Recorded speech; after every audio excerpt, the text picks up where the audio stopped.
जिज्ञासु मित्रों, बहुत बहुत अभिनंदन है आपका दिव्य सृजन में। प्रत्येक दिवस की भांति आज भी हम इस लाइव चर्चा के कार्यक्रम को शुरू कर रहे हैं और आज का जो विषय है, जैसा कि आपको विदित है, श्री रामचरितमानस पे चर्चा आगे बढ़ रही है। तो आज का विषय है तुलसीदास जी का अद्वैत। सीता जी स्वयं प्रकृति हैं और स्वयं ब्रह्म भी। तो प्रश्न बनता है कि श्री रामचंद्र जी कौन है? श्री रामचंद्र जी फिर यहाँ पे कौन है? तो कौन सा विषय गोस्वामी तुलसीदास जी कैसे लेते हैं? तो आज जो है हम मानस के अब तक हम मानस के विषय में चर्चा कर रहे थे। अब हम सीधा मानस पे चर्चा शुरू करेंगे। मानस अर्थात यहाँ पर मानस शब्द का प्रयोग होगा तो वो रामचरितमानस के लिए होगा आगे से। और वास्तव में इस कथा के साथ ही साथ मनुष्य मन पर चर्चा होती है और गोस्वामी तुलसीदास जी के इस रामचरितमानस में बहुत मानसिक विषय, बहुत गूढ़ मानसिक विषय लिए गए हैं। वास्तव में यह पूरा विषय जो है यह मन का ही विषय है, मानस का विषय है, चित्त का विषय है, विचारणीय विषय है, चिंतनीय विषय है, चिंतन का विषय है। तो रामचरितमानस का जो साइकोलॉजिकल, जो मनोवैज्ञानिक प्रभाव है इसमें, या मनोवैज्ञानिक छवि बहुत ही मजबूत है और वास्तव में यह बहुत लोगों के मन पर बहुत असर करने वाला, बहुत प्रभाव छोड़ने वाला यह एक ग्रंथ है, चाहे वो कैसा भी व्यक्ति हो। अगर सत्य पूछेंगे तो गोस्वामी तुलसीदास जी ने हर प्रकार व्यक्ति के लिए कुछ ना कुछ इसमें लिख दिया है, कुछ ना कुछ इसमें दे दिया है। तो कैसा भी व्यक्ति हो उसको अपनी चीज इसमें मिल ही जाती है। वो नाराज हो उसको पढ़ के सुनकर वो एक अलग बात है, उसे अच्छा ना लगे, उसे बुरा लग जाए, वो एक अलग बात है, लेकिन है सब कुछ। तो यह बहुत ही मनोविज्ञान का महत्व रखने वाला, साइकोलॉजी का बहुत संबंध बनाने वाला, मनुष्य के मन से यह ऐसा महाकाव्य है, ऐसा यह ग्रंथ है। और साथ ही साथ दर्शन तो इसका मुख्य विषय है ही। गोस्वामी तुलसीदास जी का दर्शन, रामचरितमानस का दर्शन क्या कहता है, क्या समझाता है, उस पर तो चर्चा होगी। और श्री रामचंद्र जी के चरित्र, उनकी कथा, उस पर भी तो चर्चा निश्चित रूप से होनी ही होनी है। और उन सभी प्रसंगों को, उन सभी बातों को और उनके तथ्यों को, तर्कों को हम धीरे धीरे आगे बढ़ाते जाएंगे। तो आज से शुरू कर रहे हैं श्री रामचरितमानस। अब तक रामचरितमानस की चर्चा चल रही थी। अब जो हम चिंतन करेंगे वो जो उस पे करेंगे जो गोस्वामी तुलसीदास जी ने लिखा है। जो गोस्वामी तुलसीदास जी ने लिखा है उस पर हम चिंतन करेंगे।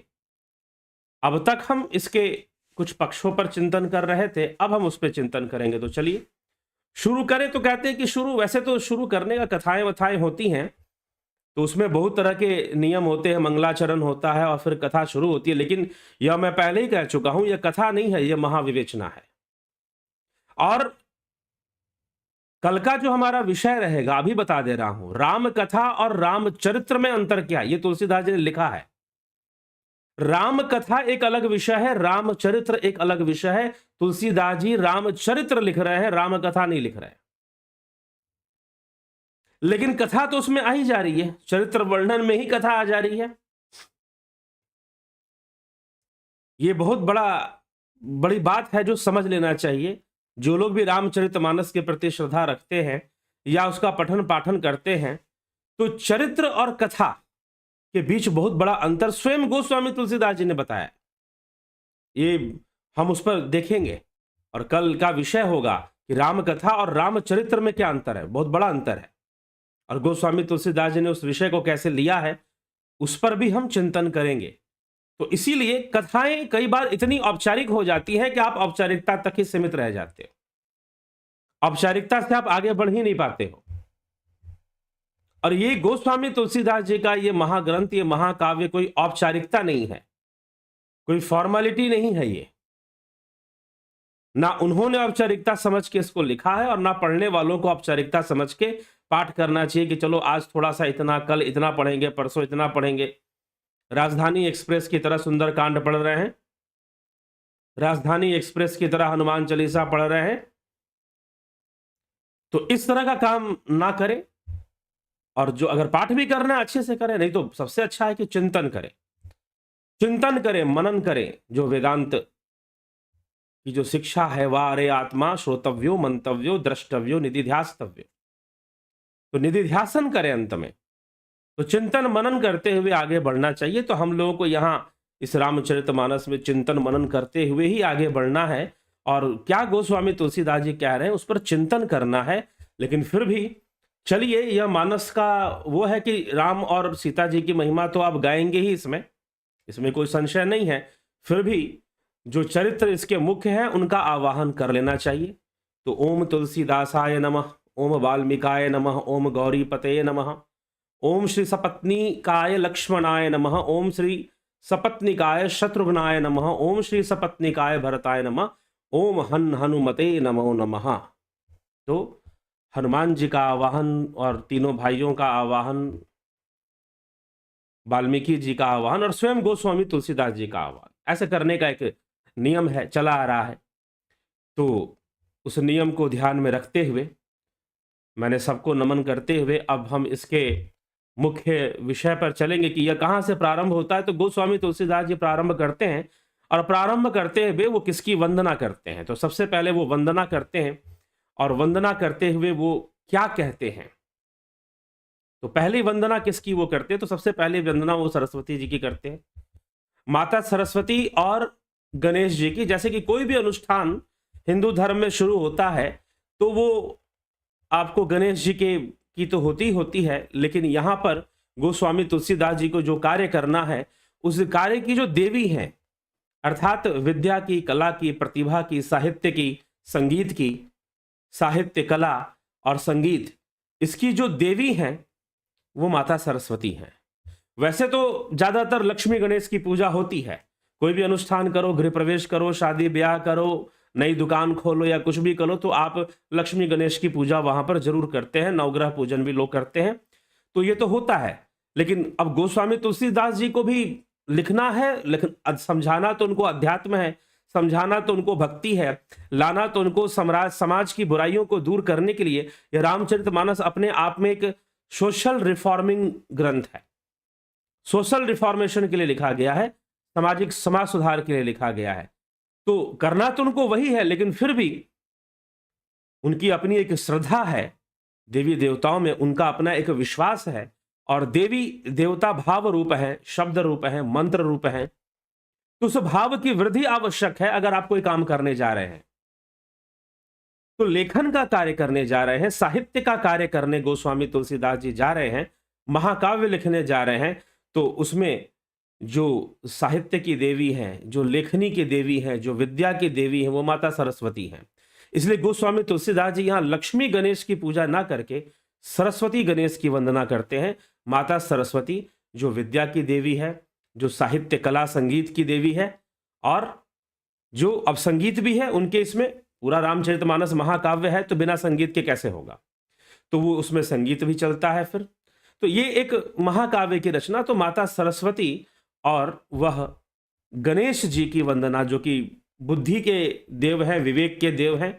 तो वैसे भाव कि मुझे इंटेलेक्चुअल होना जरूरी है, और गणेश जी बुद्धिमता के देवता हैं।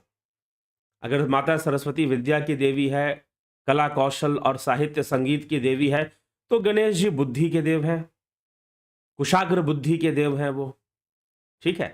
तो इस कारण से दोनों का आवाहन यहां पर किया जा रहा है, क्योंकि इन दोनों के द्वारा का संयोग मिलने से ही, कृपा होने से ही, ऐसे भावों के मिलने से जो कि साहित्य, कला, संगीत का भाव है, और साथ में बुद्धि, विवेक का भाव है। क्योंकि विवेक का होना, और जब आप आध्यात्मिक विषय को लिखते हैं, दार्शनिक विषय को लिखते हैं, तो वहां पर विवेक का होना अति अनिवार्य होता है।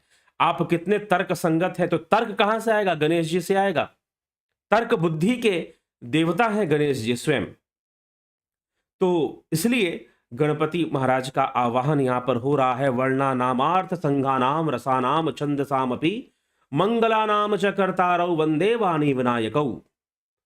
अक्षरों संस्कृत में ही गोस्वामी जी ने शुरू किया था, तो सारे श्लोक शुरुआत में संस्कृत में मिलते हैं, फिर वो अवधि पे बोलना शुरू कर देते हैं। अक्षरों वर्णानामार्थ संघानाम रसानाम छंदासामपि मंगलानाम च कर्तारौ वंदे वाणी विनायकौ। अक्षरों, अर्थ समूहों, रसों, छंदों और मंगलों को करने वाली सरस्वती जी और गणेश जी की मैं वंदना करता हूं। सर्वप्रथम मैं उन्हीं की वंदना करता हूं, ऐसा गोस्वामी तुलसीदास जी लिखते हैं।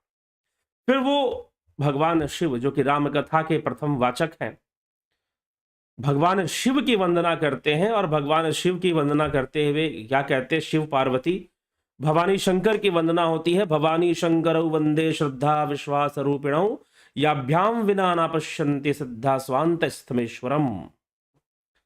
श्रद्धा और विश्वास बहुत गहन विषय है। ये कभी अलग से ही इस विषय पर व्याख्यान लेकर आएंगे जरूर, श्रद्धा और विश्वास के ऊपर, क्योंकि मानस का बहुत विषय है। मानस में इतना भाव है, इतना गहराई है इस ग्रंथ के अंदर, और इतने वैदिक सूत्रों को किस प्रकार से चौपाइयों में भरा है, और छोटी बड़ी बहुत बड़ी बड़ी बातें बहुत काव्य के अंदर अलंकृत ढंग से लिखी हुई हैं। इसलिए यह अत्यंत चर्चा और चिंतन का विषय बन जाता है। अब इस श्लोक के अंदर गोस्वामी तुलसीदास जी कहते हैं, अगर समय की थोड़ी कमी और आज एक दूसरा विषय पर हम लिए हैं, इस विषय पर श्रद्धा और विश्वास के विषय पर लेंगे, लेकिन इस पर आज भी जरूर बोलेंगे।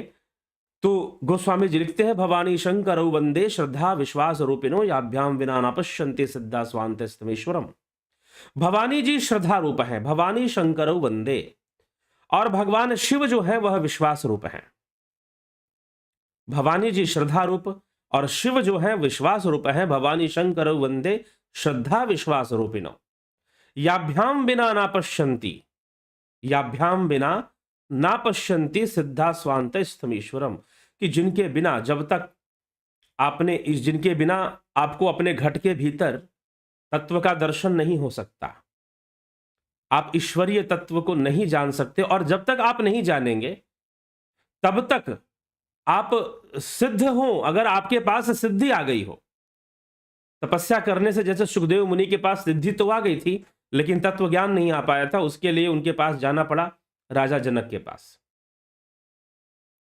तो अगर आप सिद्ध पुरुष भी हो, यदि आपने तत्व दर्शन नहीं किया है तो आपके अंदर श्रद्धा विश्वास का जो मिलन है, भवानी शंकर वंदे श्रद्धा विश्वास रूपिणो, भवानी जी श्रद्धा रूप हैं और शिव जी विश्वास रूप हैं, और उनकी मैं वंदना करता हूं, जिनके बिना सिद्ध जन अपने अंतःकरण में स्थित ईश्वर को नहीं देख पाते।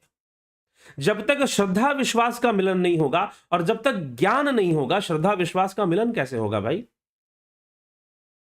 ये भी समझ लीजिए, जब तक ज्ञान नहीं होगा श्रद्धा और विश्वास का मिलन नहीं होगा। अब यहां पर एक बात समझने योग्य बात है, क्या श्रद्धा और विश्वास ये दो अलग चीजें हैं?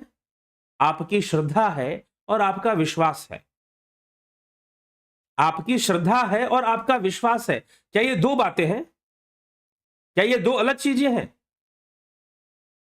तो ये बहुत गूढ़ विषय है। जी हां, श्रद्धा अलग विषय है और विश्वास अलग चीज है। मानस में इसकी बहुत चर्चा है, कई जगह पर श्रद्धा और विश्वास की चर्चा है। श्रद्धा आ सकती है, वैसे भी आ सकती है श्रद्धा। जैसे कुछ लोग क्या करते हैं कि किसी माता के प्रति श्रद्धा है, बहुत पूजा की माता की, नहीं कुछ मिला, संतान मांगा, संतान की प्राप्ति नहीं, कुछ ऐसी स्थिति उनकी बनी, तो उन्होंने माता की पूजा छोड़ दी। फिर वो कोई और पूजने लगे किसी को, वो हनुमान जी को पूजने लगे, साईं बाबा को पूजने लगे, कोई किसी को पूजने लगा।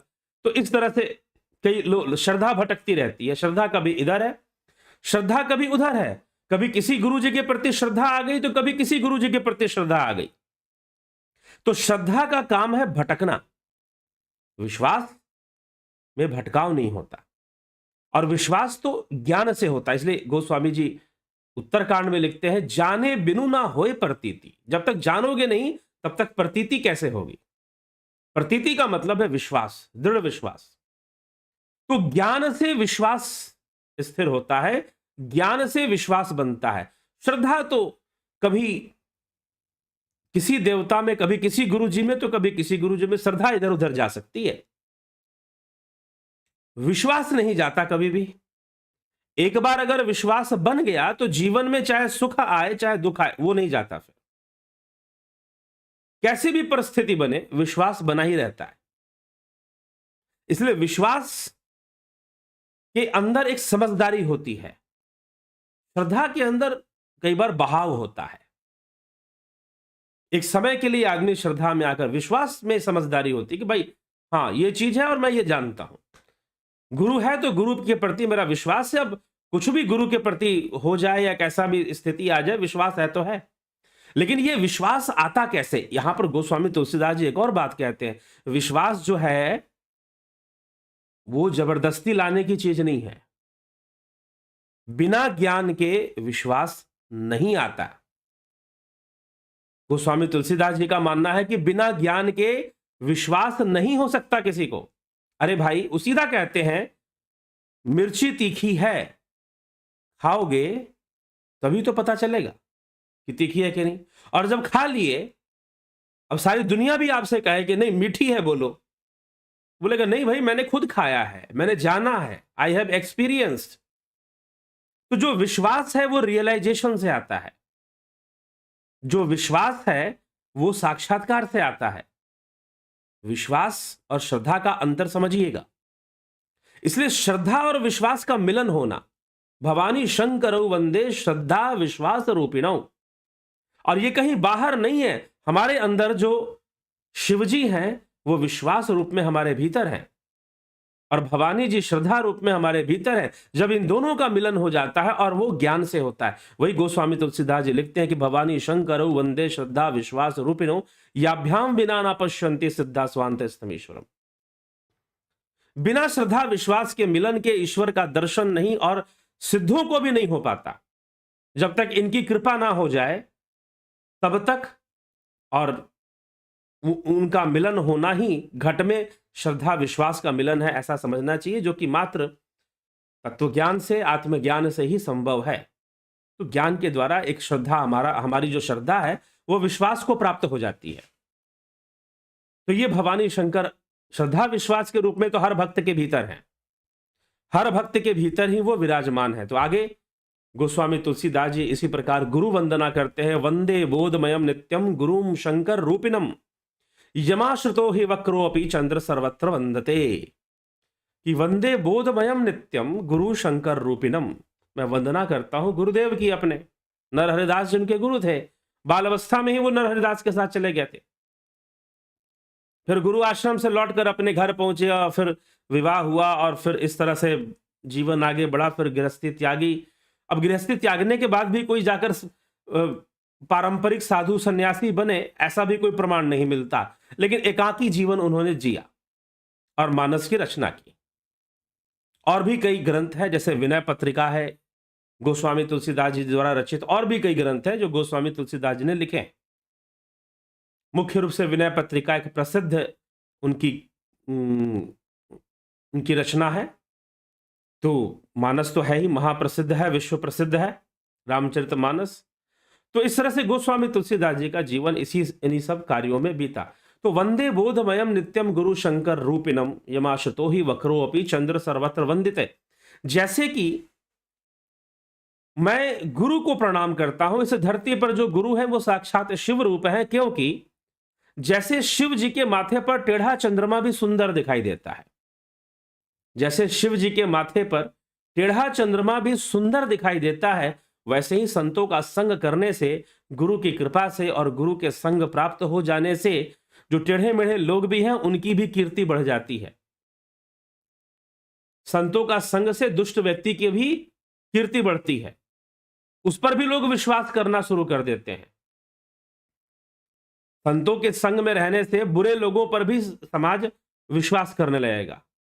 तो इसलिए वो कहते हैं कि टेढ़ा टेढ़ा चंद्रमा, उसका भी गुणगान, उसकी भी महिमा बढ़ जाती है। वैसे ही गुरु के संग में मैं ऐसे गुरु के जो शंकर स्वरूप है, मैं उनको ऐसे उनकी वंदना करता हूं। वंदे बोधमयम नित्यम गुरु शंकर रूपिणम। और वो गुरु वैसे ही हैं, शंकर स्वरूप हैं। तो इस प्रकार से गोस्वामी तुलसीदास जी यहां पर लिख रहे हैं। आगे फिर क्या कहते हैं, आगे देख ले।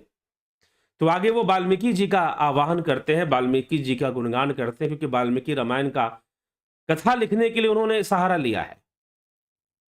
अब कथा लिखने के लिए बोल रहा हूं, चरित्र लिखने के लिए नहीं। चरित्र कैसे लिखा है वो बाद में चर्चा में आएगा।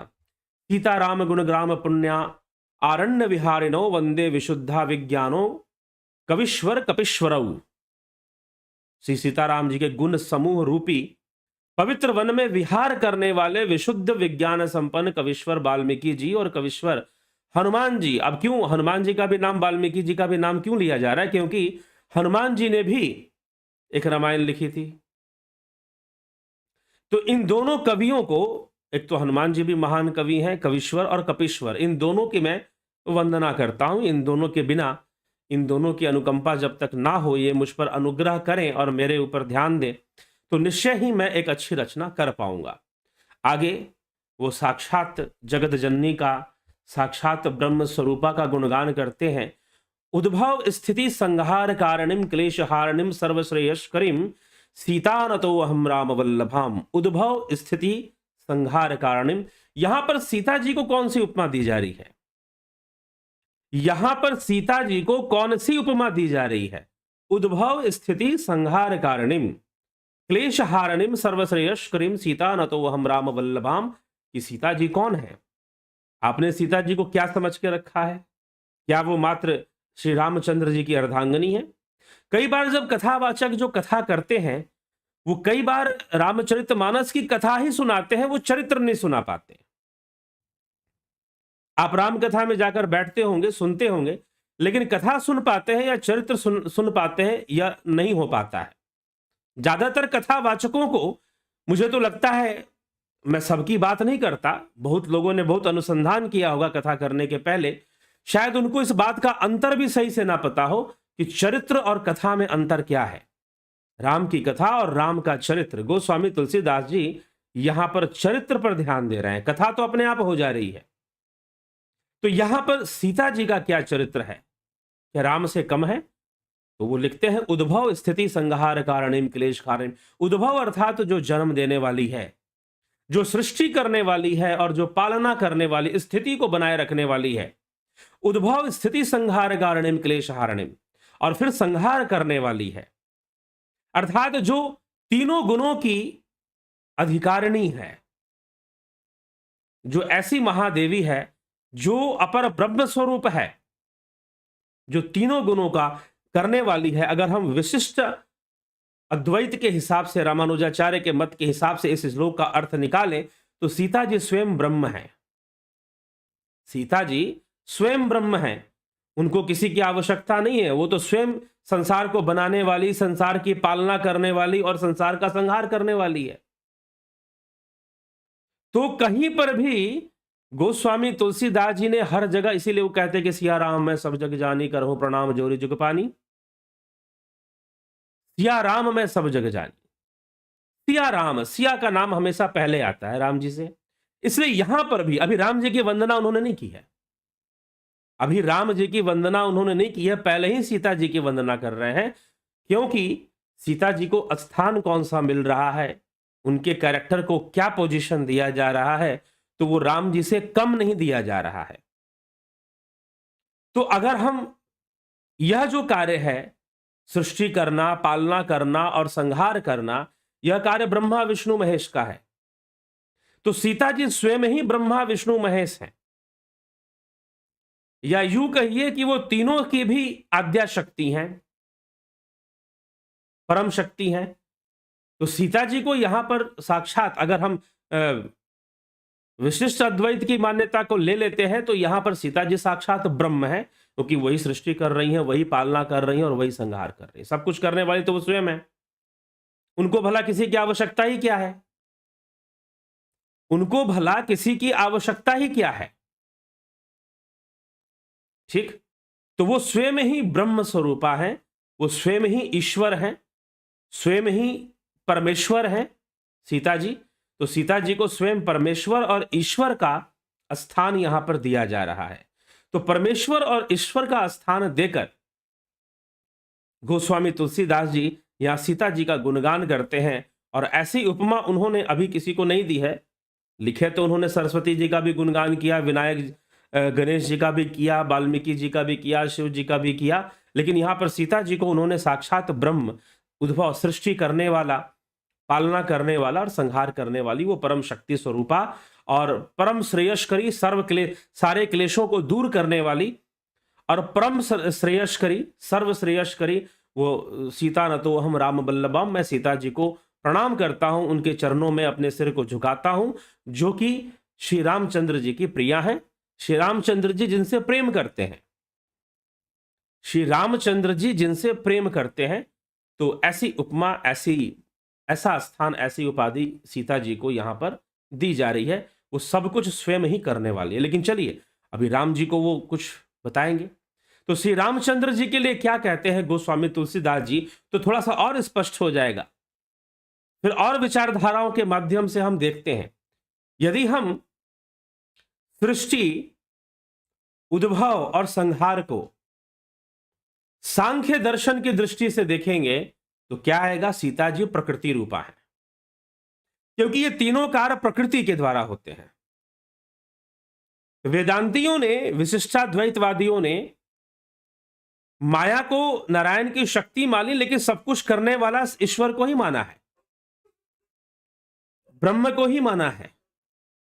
और अगर हम शंकर के अद्वैत की दृष्टि से देखें तो उसमें भी सब कुछ ब्रह्म के द्वारा ही हो रहा है। भले उसकी माया है, माया इंद्रियों के लिए है, लेकिन है, हो रहा तो सब उसके उन्हीं से है। तो इसीलिए यह हमें विचार करना है कि राम जी को और सीता जी को गोस्वामी तुलसीदास जी ने कौन सा स्थान किस प्रकार से प्रदान किया है। तो गोस्वामी तुलसीदास जी यही चीज लिखते हैं यहां पर कि उद्भव स्थिति संहार कारणिम क्लेश हारिणिम। तो सीता जी के लिए उन्होंने यही बात लिखी है। तो अगर हम पतंजलि के दर्शन से, योग शास्त्र या सांख्य दर्शन से जाएंगे तो यहां पर सृष्टि कौन करता है, प्रकृति करती है। पालना कौन करती है, प्रकृति करती है। संहार कौन करता है, प्रकृति करती है। पुरुष तो निष्क्रिय है, ब्रह्म को तो निष्क्रिय माना गया है, वो कुछ नहीं करता है, वो हमेशा सर्वदा अकर्ता है। तो गोस्वामी तुलसीदास जी, इसलिए सीता जी, अब ब्रह्म के, मुंडक उपनिषद में ब्रह्म के दो स्वरूप बता दिए गए, पर ब्रह्म और अपर ब्रह्म। तो उद्भव स्थिति और संहार करने वाली जो शक्ति है वो अपर ब्रह्म के रूप में मानी गई है, और पर ब्रह्म जो निष्क्रिय है वो कुछ भी नहीं करता है। तो अब आगे क्या लिखते हैं, तो यहां पर सब कुछ करने और कराने वाली स्वयं सीता जी हैं, और उन्हीं से सब कुछ हो रहा है। सत्य भी यही है, पूरी रामायण उन्हीं के आगे पीछे घूमती है।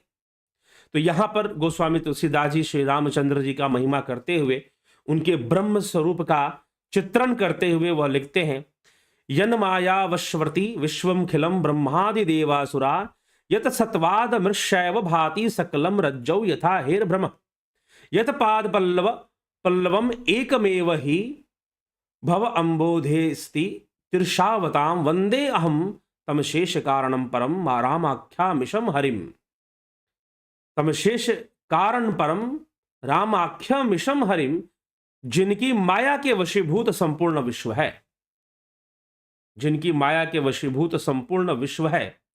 ब्रह्मादि देवता और असुर हैं, जिनकी सत्ता से रस्सी में सर्प के भ्रम की भांति यह सारा दृश्य जगत सत्य ही प्रतीत होता है। अब देखिए, अब यहां पर वह ले लेते हैं आदि गुरु शंकराचार्य का सिद्धांत, क्या कि जिस प्रकार से रज्जु में सर्प, सकलम रज्जौ यथा हेर भ्रम यत सत्वादि मृषैव भाति सकलम रज्जौ यथा हेर भ्रम, कि जिस प्रकार रस्सी में सर्प की प्रतीति होती है वैसे ही यह संसार सत्य प्रतीत होता है, लेकिन सत्य है नहीं। कहने का मतलब यह है।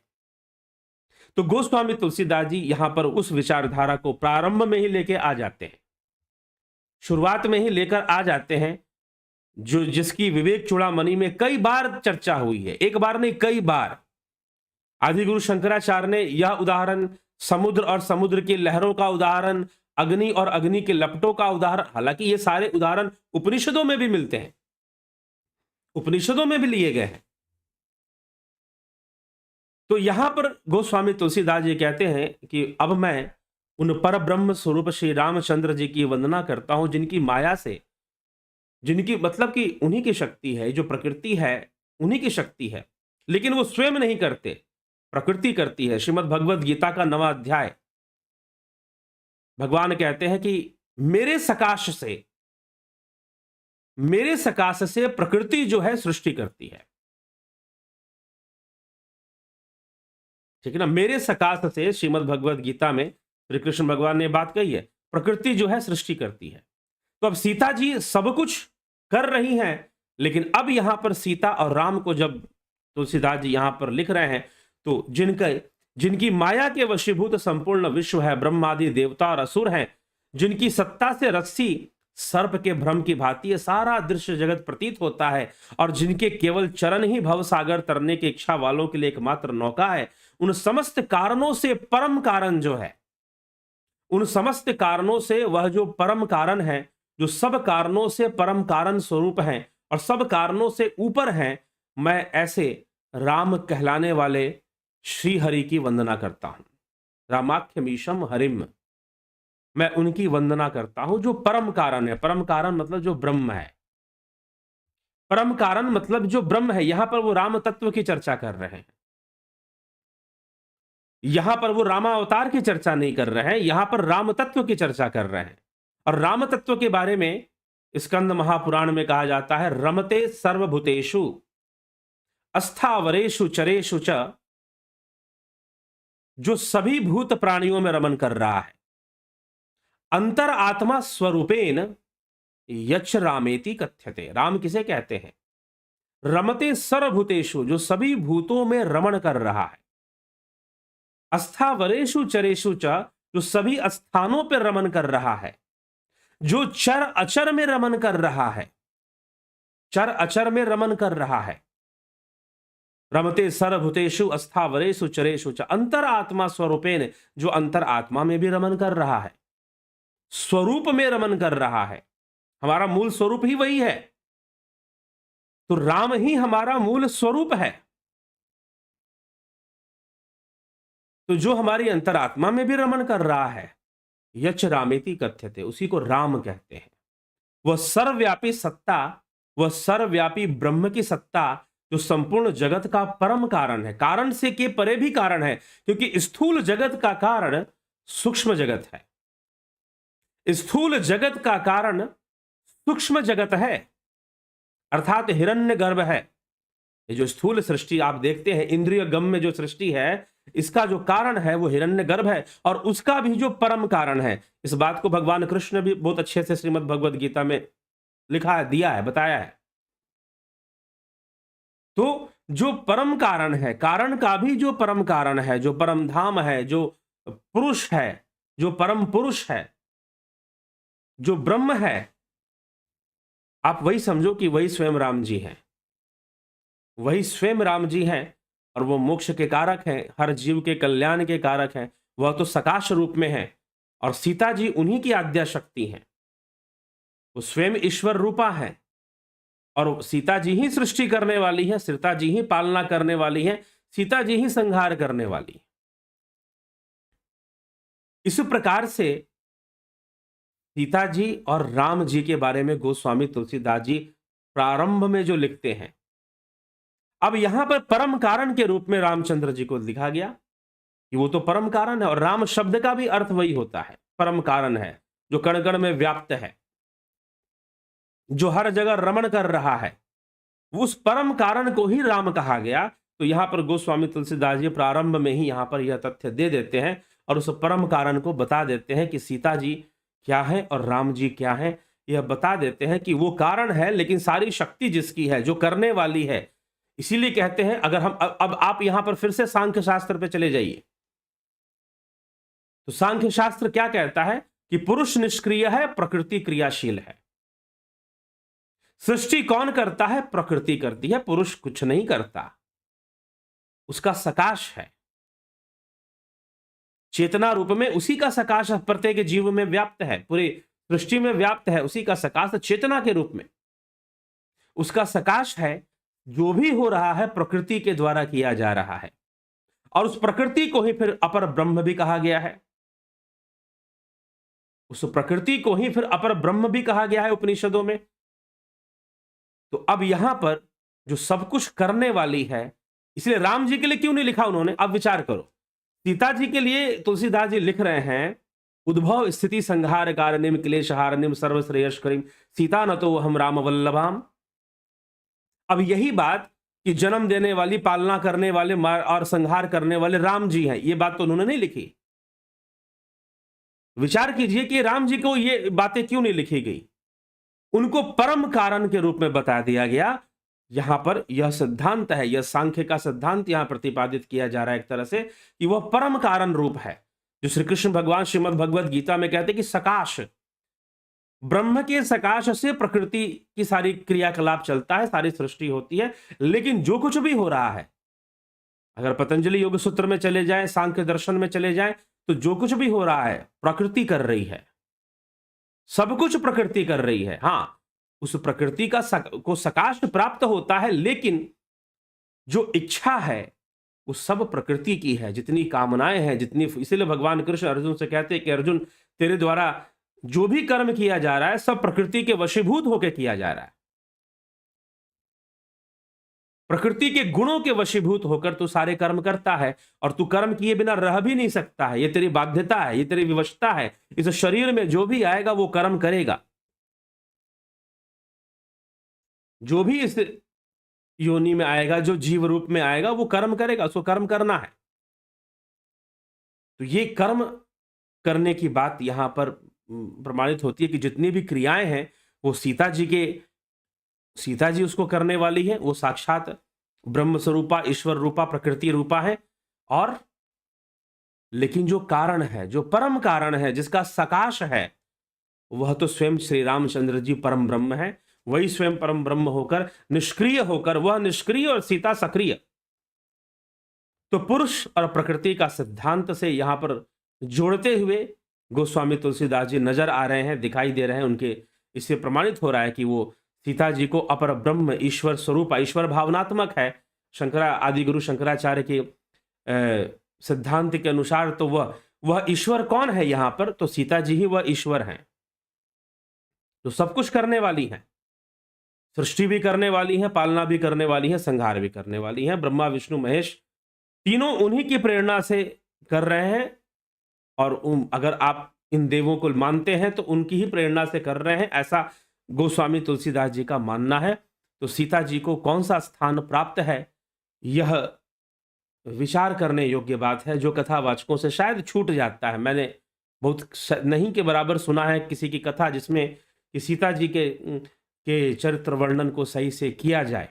लेकिन गोस्वामी तुलसीदास जी ने अपने ग्रंथ को पूरी ईमानदारी से लिखा है, तो उन्होंने सीता जी को नमन में और सीता माता के स्मरण में और उनके गुणगान में बहुत सारी चौपाइयां लिखी हैं, बहुत सारी बातें लिखी हैं।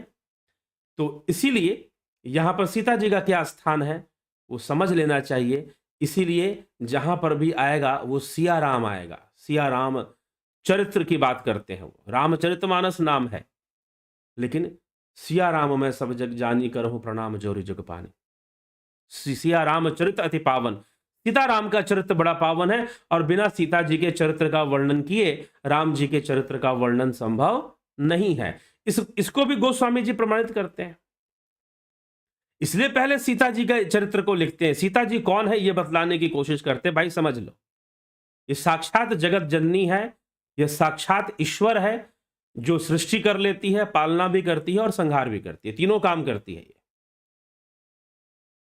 ठीक, तो ये पहले सीता जी का वर्णन करके, सीता जी की वंदना करके, उनका गुणगान करके, उनके चरित्र का गुणगान करके, अब श्री रामचंद्र जी के चरित्र को वो लिखते हैं कि वो तो साक्षात परम कारण परब्रह्म है, परब्रह्म स्वरूप है और मोक्ष रूपा है। मोक्ष प्राप्त करने वाले जो साधक है, समाधि में लीन होने वाले जो साधक है, उसी कारण ब्रह्म में लीन होते हैं। कैवल्य के द्वारा उसी कारण ब्रह्म में जाकर लीन हो जाते हैं। तो गोस्वामी तुलसीदास जी ऐसी चर्चा यहां पर कर रहे हैं। तो चलिए अभी हम इस चर्चा को अब विराम देंगे कि आज का जो विषय था वो पूर्ण हो रहा है इस चर्चा के साथ।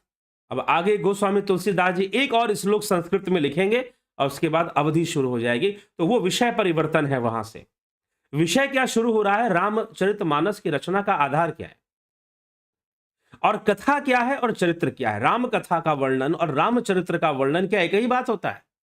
आपने राम कथा सुना दी और रामचरित्र सुना दिया, क्या दोनों एक ही चीज है या अलग अलग है? हो सकता है कि किसी अनभिज्ञ व्यक्ति को एक जैसा लगे, लेकिन दोनों ही अलग विषय है। कैसे अलग विषय है? और थोड़ा बहुत अलग नहीं है, बहुत ज्यादा अलग है। चरित्र का वर्णन करना और कथा को लिखना, और जब वो बात श्री रामचंद्र जी पर हो, ईश्वर के ऊपर जब चर्चा चल रही हो, स्वयं अवतारी भगवान राम पे चर्चा चल रही हो, तो दोनों को लिखना, कथा सुनाना और चरित्र सुनाने में बहुत बड़ा फर्क, बहुत बड़ा फर्क है। छोटा मोटा अंतर नहीं है, बहुत भारी अंतर है। और ज्यादातर राम कथा सुनने वाले या रामचरितमानस का पाठ करने वाले शायद ही इस विषय पे विचार करते होंगे कि राम कथा सुनना और रामचरित्र सुनने में अंतर क्या है, फर्क क्या है। तो चलिए उस पे हम कल चर्चा करेंगे। कल इसी विषय पे चर्चा आगे बढ़ेगी, चौपाइयां। और ऐसा नहीं कि यह कोई मैं तर्क ढूंढ के ला रहा हूं इसमें से, ये मानस का विषय है। गोस्वामी तुलसीदास जी इस अंतर को बता रहे हैं कि कथा और चरित्र में अंतर है। कथा लिखना और चरित्र लिखने में अंतर, ये स्वयं गोस्वामी जी बता रहे हैं। कैसे बता रहे हैं, आइए उस पर कल की चर्चा, कल 9 बजे जरूर जुड़िए इस विषय पर, और सुनेंगे कि राम कथा और रामचरित्र का फर्क क्या है, कैसे फर्क बनता है, और बहुत बड़ा फर्क बनता है। तो चर्चा करेंगे। तो अभी विराम देते हैं, और ध्यान योग कोर्स जो ज्वाइन करना चाहते हैं, 1 दिन का समय है, कर लीजिए। और प्राकृतिक चिकित्सा का जो कोर्स है वो कल शुरू होगा। जिन लोगों ने ज्वाइन कर लिया है बहुत अच्छी बात है, जिन्होंने नहीं किया है ज्वाइन कर लें। प्राकृतिक चिकित्सा के अंतर्गत जो है बहुत सारी स्वास्थ्य संबंधी बातें, ये दोनों अलग अलग कोर्स हैं।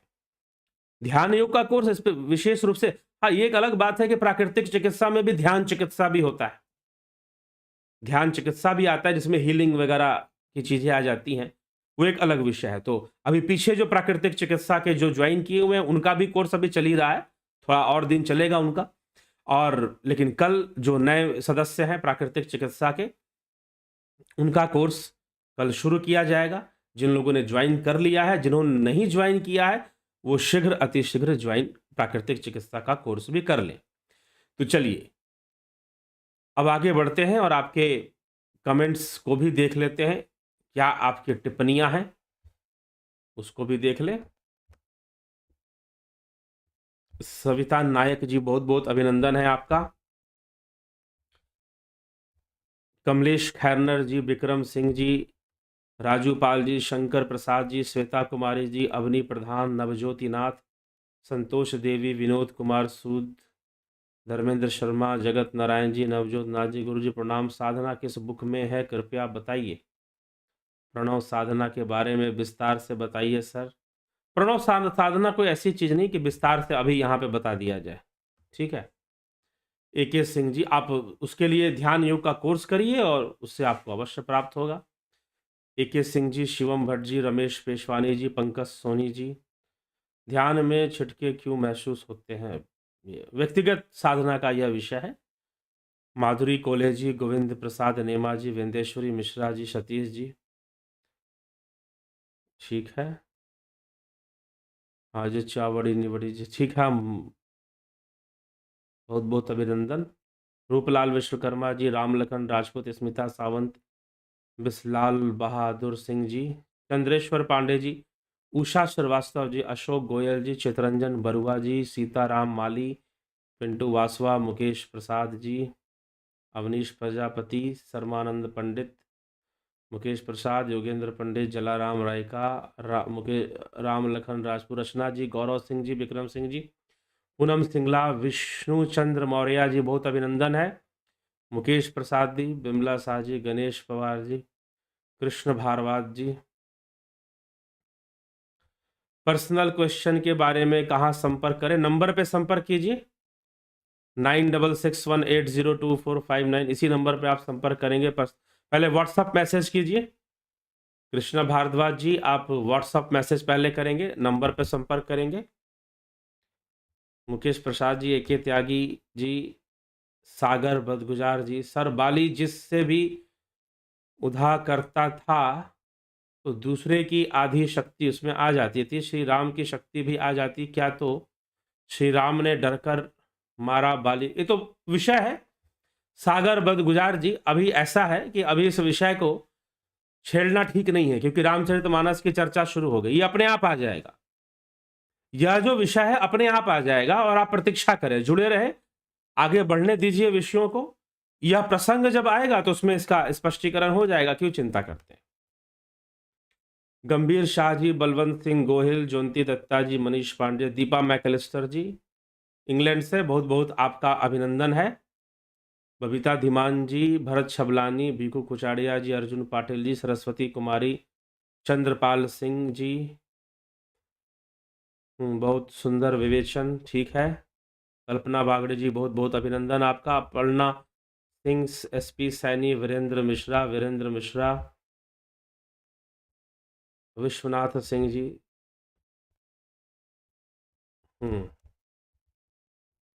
चलिए ठीक है सर। दो चीज मिलकर ये दुनिया बनी है, ऊर्जा और पदार्थ, तो पुनर्जन्म कैसे उदाहरण बलूं। ये ऊर्जा और पदार्थ आपको किसने बता दिया कि दो चीजों से दुनिया बनी है, ऊर्जा और पदार्थ?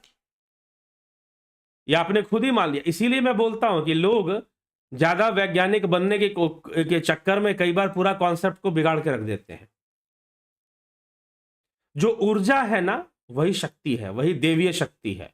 ऊर्जा ही प्रकृति है, ऊर्जा ही प्रकृति है, बस इतना समझ लीजिए, ठीक। और वो ऊर्जा जो है वही अनेक रूप धारण करती है, वही सॉलिड हो जाती है, वही गैस स्टेट में चली जाती है, वही लिक्विड हो जाती है। अब ऊर्जा ही सब कुछ होगी ना, तो पदार्थ क्या हुआ फिर बताइए? ठीक, ये एनर्जी और मैटर का जो क्वांटम फिजिक्स है वो यहां पे मत लाइए, वो अपने आप में कंप्लीट थ्योरी नहीं है। Energy is everything, energy he matter का फॉर्म ले लेता है, ठीक। एनर्जी ही मैटर का फॉर्म, कहीं से थोड़ा ऊर्जा पदार्थ बोल देने से नहीं होगा। Energy and matter, what is quantum physics, ठीक। तो ये क्वांटम फिजिक्स का ये विषय है, और उसको आप ऊर्जा पदार्थ से सब चीजें मिलकर बनी है, इसको आप यहां पर मत लाइए। मैं क्वांटम फिजिक्स की थोड़ी इसलिए बोल दिया क्योंकि ये ऊर्जा पदार्थ वहीं से आता है, ये कॉन्सेप्ट वहीं से आता है, ठीक। तो ये था कि मैं भी विज्ञान का ही छात्र रहा हमेशा, और दर्शन में फिर विशेष रुचि बढ़ती गई, बस इतनी सी बात है, ठीक। मनोज चौहान जी, अजीत श्रीवास्तव जी, मुकेश प्रसाद, एके त्यागी, गुरु जी प्रणाम। रामचरितमानस में मानस शब्द का अर्थ क्या? चर्चा हो तो गई। मानस का मतलब आपका मन है, ठीक है, आपका चित्त है। तो राम का चरित्र मानस में आने की जो विधि है वो रामचरितमानस है। इसका नाम रामचरितमानस इसलिए है कि आप राम का चरित्र हमारे मानस में कैसे आए, मनुष्यों के मानस में कैसे प्रवेश करे, तो इसलिए इसका अध्ययन करना चाहिए। तो इसको पढ़ने से आपके मानस में श्री रामचंद्र जी का चरित्र आ जाएगा, और कथा नहीं, यहां चरित्र का महत्व है। कथा चरित्र में क्या अंतर है उस पर चर्चा करेंगे। गौरव सिंह जी, सविता नायक, सतगुरुदेव जी को बारंबार सादर चरण स्पर्श, जय हो, बहुत ही सुंदर विवेचना। प्रशांत सेठ, विष्णु शर्मा, अनुरूपी, आत्मा अपने आप में रूप बड़ा या छोटा कर सकता है या अनुरूप में ही रहता है? आत्मा अनुरूपी तो नहीं है। अनुरूपी कहने का मतलब क्या है? आत्मा तो ब्रह्म स्वरूप है, आत्मा तो सर्वव्यापी है, आत्मा तो विचारातीत और भावातीत है। तो विचारों में यह अनु शब्द तो विचारों का विषय आ जाता है, यहां पर एक छोटा भाव दे दिया गया, ठीक है। आत्मा तो सर्वव्यापी है, अद्वैत सिद्धांत यही कहता है। विभिन्न रूप से विभिन्न प्रकार के विचार व्यक्त करके भ्रम आत्मक स्थिति उत्पन्न करके थोपने का प्रयास नहीं किया जाना चाहिए। जय माता दी, जयकारा शेरा वाली का मतलब भ्रामक स्थिति थोपने का जो प्रयास है वो किस प्रकार से होता है उसको आप आपके अनुसार बता दीजिए, निजी। बाकी यहां पर तो अब सांख्य दर्शन के अनुसार देखना क्या शास्त्र विहीन दृष्टि होगी? अगर मैंने ये कहा कि सीता जी को यहां जो रूप दिया जा रहा है, अगर उसे हम सांख्य विचारधारा के अनुसार समझे तो क्या वो शास्त्र सम्मत विचारधारा नहीं है? क्या कहना चाहते हैं आप? और दूसरी बात, अगर आपको लग रहा है, किसी को भी लग रहा है कि यहाँ पर विभिन्न रूप से विभिन्न प्रकार का विचार व्यक्त करके भ्रमात्मक स्थिति पैदा हो रही है, तो कृपया अपना समय बर्बाद मत करिएगा, ठीक है? मुकेश प्रसाद जी बहुत अभिनंदन, नीति सिन्हा जी, जयंती भाई पटेल, आप सभी का बहुत बहुत अभिनंदन है। चलिए इसी के साथ विराम देते हैं। और बहुत सुंदर टिप्पणियां आप लोगों ने की है। मुकेश प्रसाद जी ने बहुत सारे फूल और बहुत सारे ओंकार के चित्र बहुत भेजे हैं, ठीक है, अच्छी बात है। चलिए अब विराम देते हैं और कल फिर चर्चा करते हैं कि गोस्वामी तुलसीदास जी इस तथ्य को कैसे ले आते हैं कि कथा और चरित्र के बीच का क्या फर्क है, क्या अंतर है। बहुत बहुत आभार आप सभी का। कल फिर 9 बजे मिलते हैं और इसका आनंद उठाते हैं, इसका लाभ उठाते हैं।